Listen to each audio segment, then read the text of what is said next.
আসসালামু আলাইকুম, স্বাগত জানাচ্ছি চ্যানেল আই সংবাদে। এখনকার সংবাদ আয়োজন নিয়ে আপনাদের সাথে আছি মেহরুন্নেসা তাহমিনা। বিস্তারিত সংবাদের শুরুতে জানিয়ে দিচ্ছি ফ্রেশ আটা, ময়দা, সুজি সংবাদ শিরোনামগুলো। যুক্তরাষ্ট্র ইসরায়েলের যৌথ হামলায় ইরানের নিহতের সংখ্যা ১৩০০ ছাড়িয়েছে। হাইপারসনিক ক্ষেপণাস্ত্র নিক্ষেপে আইআরজিসির হুঁশিয়ারি। জ্বালানি তেলের অভাবে সকাল থেকে রাজধানীর অনেক পেট্রোল পাম্প বন্ধ। জ্বালানির অনিশ্চয়তায় গ্রাহকদের ভোগান্তি।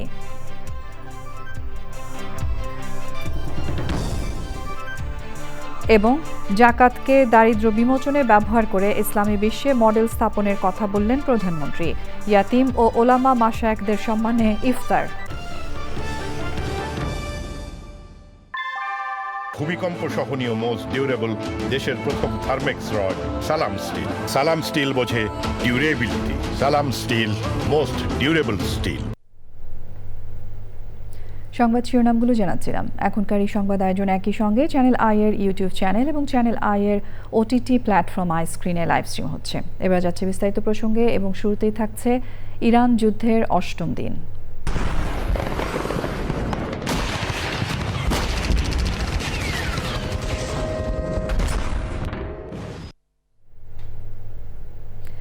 প্রতিবেশী দেশগুলোতে মার্কিন ঘাঁটি লক্ষ্য করে হামলার বিষয়ে দুঃখ প্রকাশ করেছে ইরান। ইরানের প্রেসিডেন্ট মাসুদ পেজেশকিয়ান বলেছেন, প্রতিবেশী দেশগুলো থেকে হামলা না আসলে আর ক্ষেপণাস্ত্র নিক্ষেপ করা হবে না। রেড ক্রিসেন্ট জানিয়েছে, ইসরায়েল ও যুক্তরাষ্ট্রের হামলায় এ পর্যন্ত ইরানের ৬,৬৬৮টি বেসামরিক স্থাপনা ক্ষতিগ্রস্ত হয়েছে। আজ রাত থেকে ইরানে আক্রমণ বেগবান করা হবে বলে হুঁশিয়ারি দিয়েছেন মার্কিন প্রেসিডেন্ট ডোনাল্ড ট্রাম্প। আইআরজিসি জানিয়েছে, এখন থেকে যুদ্ধে হাইপারসনিক ক্ষেপণাস্ত্র নিক্ষেপ করা হবে। যুক্তরাষ্ট্র ইসরায়েলের যৌথ হামলায় ইরানে এ পর্যন্ত নিহতের সংখ্যা ১৩০০ ছাড়িয়েছে। ইফতেখার উদ্দিনের রিপোর্টে বিস্তারিত।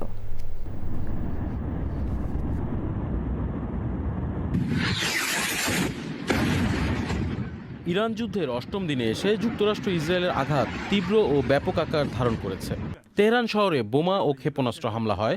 তেহরানের কয়েকটি গুরুত্বপূর্ণ অঞ্চল লক্ষ্যবস্তুতে পরিণত হয়।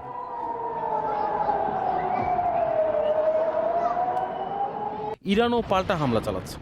সাম্প্রতিক তথ্য অনুযায়ী ইরান ২০০টিরও বেশি ক্ষেপণাস্ত্র এবং ১২০০ ড্রোন ইসরায়েলকে লক্ষ্য করে ছুঁড়েছে। তবে অনেক আঘাত স্থানীয় প্রতিরক্ষা ব্যবস্থা ধ্বংস করেছে বলে দাবি করেছে ইসরায়েল। ইরানের প্রতিরক্ষা কাঠামো ও সামরিক কমান্ডকে লক্ষ্য করে যুক্তরাষ্ট্র ইসরায়েলি বিমান অভিযানও বিরামহীনভাবে চলেছে। তেহরান সহ বহু শহরের মানুষ আতঙ্কের মধ্যে দিন যাপন করছেন। নিরাপদ স্থানে সরিয়ে নেওয়া হয়েছে অনেককে। মধ্যপ্রাচ্যের অন্যান্য দেশগুলোতেও যুদ্ধের প্রভাব পড়ছে। উপসাগরীয় অঞ্চলে নিরাপত্তা ঝুঁকির পাশাপাশি আন্তর্জাতিক বাজারে জ্বালানি তেলের দাম প্রতি ব্যারেল $৯০ অতিক্রম করেছে। কূটনৈতিক প্রচেষ্টা হিসাবে শান্তির মধ্যস্থতা বা আলোচনার উদ্যোগ নিয়েছে ওমান সহ কয়েকটি দেশ। বিশেষজ্ঞরা মনে করছেন, কূটনৈতিক উদ্যোগ সফল না হলে মানবিক ও অর্থনৈতিক সংকট আরও বাড়তে পারে। Iftekhar Uddin, channel I. জ্বালানি তেলের অভাবে রাজধানীর অনেক পেট্রোল পাম্প বন্ধ রয়েছে। এতে নতুন করে সংকট তৈরি হয়েছে। গাড়িতে তেল নিতে এসে ফিরে যাচ্ছেন ভোক্তারা। পাম্প বন্ধ থাকায় উদ্বেগ দেখা দিয়েছে গাড়ির মালিকদের মধ্যে। মানুষের উদ্বেগ কমাতে শনিবার ডিপো খোলা রাখার দাবি পাম্প মালিকদের। বিদ্যুৎ, জ্বালানি ও খনিজ সম্পদ মন্ত্রী ইকবাল হাসান মাহমুদ জানিয়েছেন, আপাতত জ্বালানি তেলের দাম বাড়ানো হবে না। তেলের দামের বিষয়টি তদারকিতে রোববার থেকে ভ্রাম্যমাণ আদালত কাজ করবে। দুপুরে প্রধানমন্ত্রীর কার্যালয়ে জ্বালানি পরিস্থিতি নিয়ে প্রধানমন্ত্রী তারেক রহমানের সঙ্গে বৈঠক শেষে বিদ্যুৎমন্ত্রী আবারও বলেছেন, জ্বালানি তেল নিয়ে উদ্বিগ্ন হওয়ার কিছু নেই, তেলের পর্যাপ্ত মজুদ রয়েছে। তবে যুদ্ধ কতদিন চলবে সেটা নিয়ে অনিশ্চয়তা আছে। সেক্ষেত্রে তেলের চাহিদা মেটাতে রেশনিং করা হবে। আগামী ৯ তারিখে আরও 2টা ভেসেল আসছে, সুতরাং তেলের কোনো সমস্যা নাই। আমি সবার কাছে অনুরোধ করব, বিশেষ করে মিডিয়ার কাছে অনুরোধ করব, জনগণকে এই মেসেজটা দেওয়া যে এই তাড়াহুড়া করে কোনো কিনে দরকার নাই।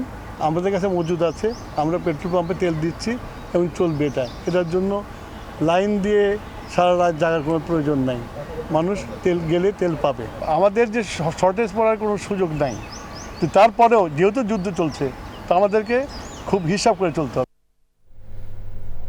এবারে অন্যান্য সংবাদ। প্রধানমন্ত্রী তারেক রহমান বলেছেন, জাকাতকে দারিদ্র্য বিমোচনে ব্যবহার করে বাংলাদেশকে ইসলামী বিশ্বে মডেল হিসেবে উপস্থাপনের সুযোগ রয়েছে। রমজান মাসে মুনাফার জন্য যারা অসাধু পথ অবলম্বন করে তাদের উদ্দেশ্যে প্রধানমন্ত্রী বলেন, অনুগ্রহ করে তারা যেন মানুষের কষ্টের কারণ না হন।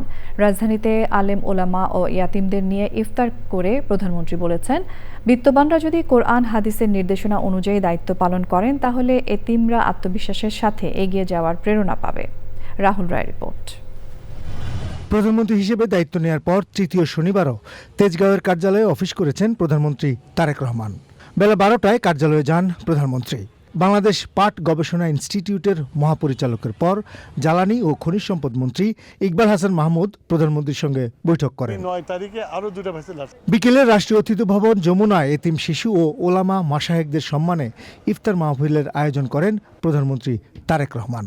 এতিম শিশুদের জন্য সবাইকে মানবিক হওয়ার আহ্বান জানান প্রধানমন্ত্রী। প্রতিজন বিত্তবান যদি অসহায় এতিমদের প্রতি পবিত্র কোরআন হাদিসের নির্দেশনা অনুযায়ী দায়িত্ব পালন করতে সচেষ্ট থাকেন, আমি বিশ্বাস করি তাহলে পিতৃহারা এতিম সন্তানেরা এক বুক বেদনা নিয়ে বুকে নিয়েও রাষ্ট্র এবং সমাজে আত্মবিশ্বাসের সঙ্গে এগিয়ে যাওয়ার প্রেরণা খুঁজে পাবে।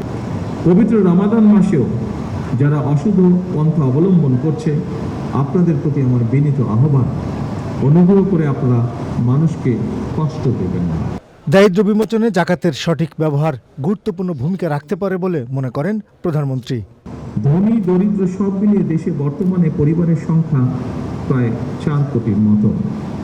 এসব পরিবারগুলোর মধ্যে যদি দরিদ্র কিংবা হতদরিদ্র পরিবারগুলোকে চিহ্নিত করে প্রতি বছর পর্যায়ক্রমে 5 লক্ষ পরিবারকে আমরা 50,000 টাকা থেকে 1 লক্ষ টাকা জাকাত দিতে পারি, আমি ব্যক্তিগতভাবে বিশ্বাস করি এসব পরিবারগুলোর মধ্যে বেশিরভাগ পরিবারগুলোকে হয়তো পরের বছর আর জাকাত নাও দিতে হতে পারে।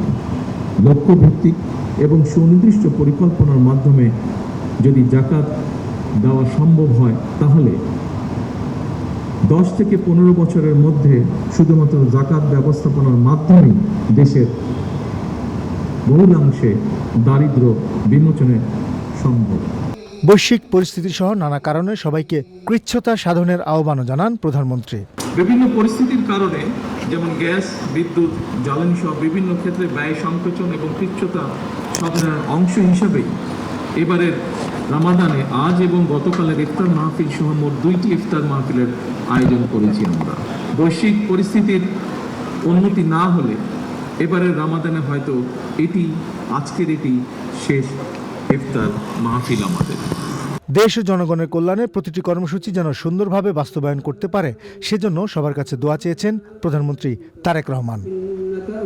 রাহুল রায়, চ্যানেল আই, ঢাকা। আগামী 12ই মার্চ শুরু হচ্ছে ত্রয়োদশ জাতীয় সংসদের প্রথম অধিবেশন।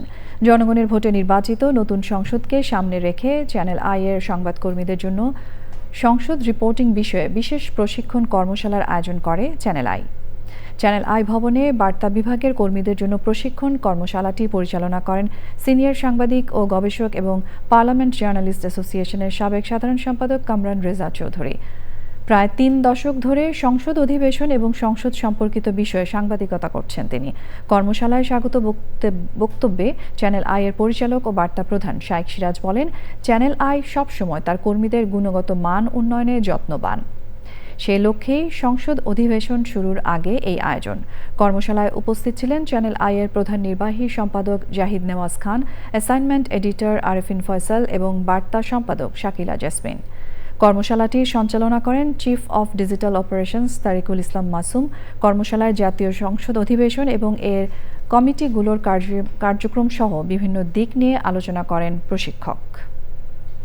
সংবাদের এই পর্যায়ে আমরা নিচ্ছি একটা বিরতি এবং বিরতির পর্যায়ে থাকছে নেপালের সাধারণ নির্বাচনে প্রাথমিক ভোট গণনায় এগিয়ে গণ অভ্যুত্থানে নেতৃত্ব দেয়া রাষ্ট্রীয় স্বতন্ত্র প্রার্থী। পূর্ণাঙ্গ ফল পেতে লাগবে 1 সপ্তাহ।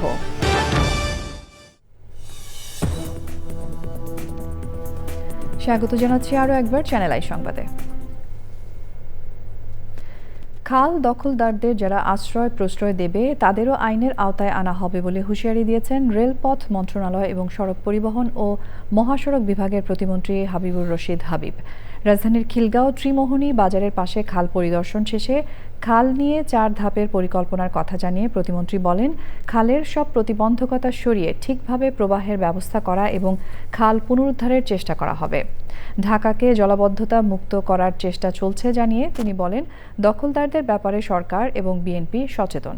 খাল পুনরায় যেন ভরাট না হয় সেজন্য দুপাশে ওয়াকওয়ে করে দেয়া হবে বলেও জানান ঢাকা 9 আসনের সংসদ সদস্য হাবিবুর রশিদ হাবিব। যারা অবৈধ দখলদার তাদের উচ্ছেদ করার জন্য সরকারিভাবে নোটিশ করা হবে, হ্যাঁ, কিন্তু আমরা তাদেরকে বলতে চাই যে তারা যে নিজেরাই তাদের সেই দখল থেকে তাদেরকে দখলের যে মানসিকতা তার থেকে নিজেরা যাতে দখল মুক্ত করে জায়গাটাকে, যাতে তাদের এই মানে বদনাম থেকে তারা মুক্তি পায়। কিছু জায়গায় ব্রিজ করা হবে, বিকল্প ব্যবস্থা যতক্ষণ আমরা করব, এছাড়া যারা অন্যভাবে ব্যারিকেড দিয়ে রাস্তার মতো করতে যায় তারাও যাতে সেই মানসিকতা থেকে পরিহার করে। Institute of chartered accountants of Bangladesh ICAB Dhaka regional committee দ্বিতীয়বারের মতো আয়োজন করেছে Ramzan celebration and Islamic cultural festival. প্রধান অতিথি ছিলেন বিশিষ্ট ইসলামিক বক্তা শাইখ আব্দুল্লাহ। তিনি রমজানের মূল শিক্ষা, সংযম, নৈতিকতা ও মানবিক মূল্যবোধ ছোটদের মাঝে লালন করার গুরুত্ব তুলে ধরেন। অনুষ্ঠানে সংগঠনটির সদস্যদের সন্তান এবং শিক্ষার্থী সহ মোট 337 জন অংশ নেন। সে সময় ছিলেন ICAB-র সভাপতি NKA মবিন, ICAB-র সহ-সভাপতি মোহাম্মদ রকুনুজ্জামান, সহ-সভাপতি মোহাম্মদ মনিরুজ্জামান, সহ-সভাপতি সুরাইয়া জান্নাত ও ICAB ঢাকা রিজিওনাল কমিটির চেয়ারম্যান মাহমুদুর রহমান। অনুষ্ঠানে কুরআন তিলাওয়াত, হামদ, নাত, ইসলামিক সাংস্কৃতিক পরিবেশনা এবং রমজান ভিত্তিক কুইজ প্রতিযোগিতা অনুষ্ঠিত হয়। এবারে আন্তর্জাতিক সংবাদ।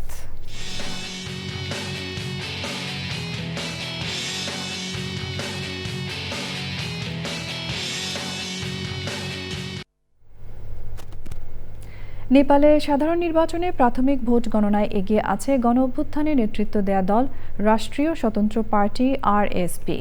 র্যাপার ও কাঠমান্ডুর সাবেক মেয়র বলেন্দ্র শাহ এই দলের নেতৃত্বে রয়েছেন।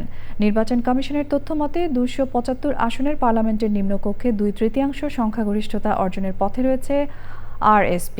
শনিবার সকাল পর্যন্ত 165টি আসনের মধ্যে 24টির ফলাফল ঘোষণা করা হয়েছে। এর মধ্যে RSP 18টি এবং নেপালি কংগ্রেস 5টি আসনে জয়ী হয়েছে। সাবেক প্রধানমন্ত্রী KP শর্মা ওলির দল CPN-UML মাত্র 1টি আসন পেয়েছে। 99 আসনে এগিয়ে রয়েছে RSP। এছাড়া আনুপাতিক প্রতিনিধিত্বের 110টি আসনের ভোট গণনায়ও বলেন্দ্র শাহের দল অর্ধেকের বেশি ভোট নিশ্চিত করেছে। নির্বাচন কমিশনের মুখপাত্র জানান, সোমবারের মধ্যে ফল পাওয়া যেতে পারে, তবে আনুপাতিক ভোটের পূর্ণাঙ্গ ফল পেতে 1 সপ্তাহ সময় লাগবে। সংবাদের এই পর্যায়ে আমরা নিচ্ছি আরও একটা বিরতি। মিরপুর হোম অফ ক্রিকেটে 11, 13 ও 15 মার্চ অনুষ্ঠেয় বাংলাদেশ-পাকিস্তান ওয়ানডে সিরিজের ম্যাচ পিছু টিকিটের মূল্য ঘোষণা করেছে বাংলাদেশ ক্রিকেট বোর্ড BCB। সর্বনিম্ন 200 টাকায় একজন দর্শক একটি ম্যাচ দেখতে পারবেন স্টেডিয়ামের গ্যালারিতে বসে। বাংলাদেশ ও পাকিস্তানের আসন্ন ODI সিরিজের ম্যাচগুলো দেখা যাবে দেশ সেরা OTT প্ল্যাটফর্ম আইস্ক্রিনে। 3টি খেলার ধারা বিবরণী সম্প্রচার করবে রেডিও ভূমি। সিরিজের জন্য টিকিটের দাম ও বিক্রির বিস্তারিত তথ্য প্রকাশ করেছে BCB। ক্যাটাগরি ভেদে সর্বনিম্ন 200 থেকে সর্বোচ্চ 2000 টাকা একটি টিকিটের দাম নির্ধারণ করা হয়েছে। পূর্ব গ্যালারির টিকিট 200 টাকা। শহীদ আবু সাইদ স্ট্যান্ড ও নর্দার্ন গ্যালারির টিকিটের মূল্য 400 টাকা। শহীদ মুশতাক স্ট্যান্ড ও শহীদ জুয়েল স্ট্যান্ডে খেলা দেখতে খরচ হবে 600 টাকা। ইন্টারন্যাশনাল গ্যালারি 1000, ইন্টারন্যাশনাল লাউঞ্জ সাউথে বসে খেলা দেখতে খরচ হবে 1200 টাকা।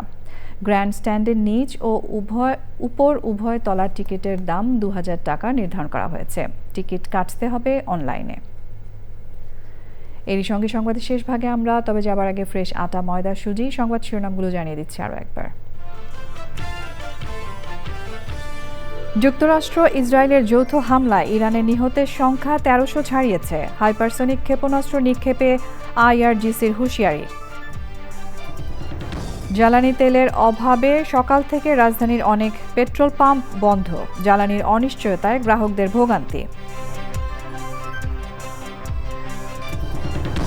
এবং জাকাতকে দারিদ্র্য বিমোচনে ব্যবহার করে ইসলামী বিশ্বে মডেল স্থাপনের কথা বললেন প্রধানমন্ত্রী।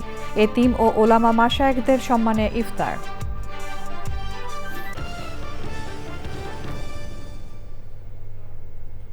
প্রিয় দর্শক, চ্যানেলের সর্বশেষ সংবাদ জানতে ভিজিট করুন channelionline.com-এ। যুক্ত থাকুন আমাদের সোশ্যাল মিডিয়া প্ল্যাটফর্মগুলোর সাথে। এরই সঙ্গে শেষ করছি এখনকার সংবাদ আয়োজন। ধন্যবাদ এতক্ষণ আমাদের সঙ্গে থাকার জন্য।